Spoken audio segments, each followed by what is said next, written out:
7তলা 8তলা 9তলা পর্যন্ত মশা উঠে। মশা কামড়াচ্ছে এবং নানান রকমের মানুষের অসুখ হচ্ছে। কখনোই আমরা দেখি না এখানে মশা তাড়ানোর যে ওষুধ আছে, তারপর যে কীটনাশক আছে, এগুলো কখনো দেওয়ার জন্য। চোখ রাঙাচ্ছে ডেঙ্গু, বাড়ছে আক্রান্ত। এবার ভয়াবহ পরিস্থিতির শঙ্কা। অভিযান চালাবে ঢাকার 2 সিটি। বাড়িতে এডিসের লার্ভা পেলে আইনি ব্যবস্থার ঘোষণা স্বাস্থ্যমন্ত্রীর।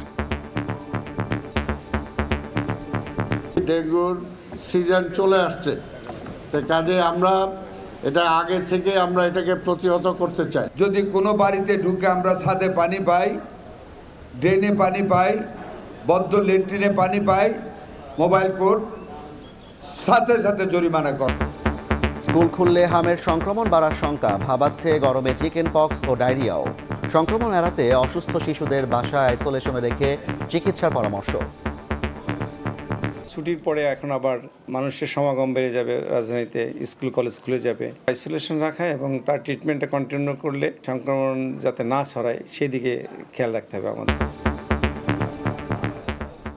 দেখছিলেন প্রধান শিরোনাম। দুপুরের সময়ের সঙ্গে আছি আমি জাফর সাদিক।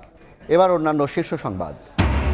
পুশ ইন ঘিরে সীমান্তে উত্তেজনা। 24 ঘন্টায় 8 জেলা দিয়ে পুশ ইনের চেষ্টা বিএসএফের, রুখে দিল বিজিবি। টহল জোরদার, দিনরাত পাহারায় স্থানীয়রাও। বাংলাদেশ তুরস্ক ঘনিষ্ঠতায় ভূ রাজনীতিতে নতুন সমীকরণ। কৌশলগত সম্পর্ক সম্প্রসারণের ইঙ্গিত দেখছেন বিশ্লেষকরা। নির্দিষ্ট বলয়ে আটকে না যাওয়ার পরামর্শ। দেশে রোপণ করা হবে 25 কোটি গাছ। বৃক্ষরোপণ কর্মসূচি সফলভাবে বাস্তবায়নের নির্দেশনা প্রধানমন্ত্রীর। দেশীয় পদ্ধতিতে অ্যাম্বুলেন্স তৈরির উদ্যোগ সরকারের।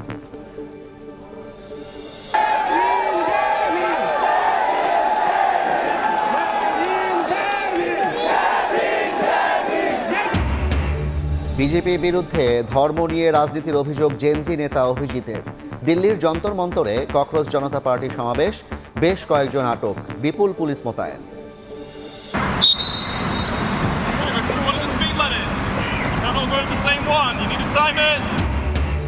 নারী সাব চ্যাম্পিয়নশিপে শিরোপার মহারণা আজ। ফেভারিট ভারতকে হারিয়ে হ্যাট্রিক শিরোপায় চোখ বাংলাদেশের। সেরাটা চান কোচ পিটার বাটলার।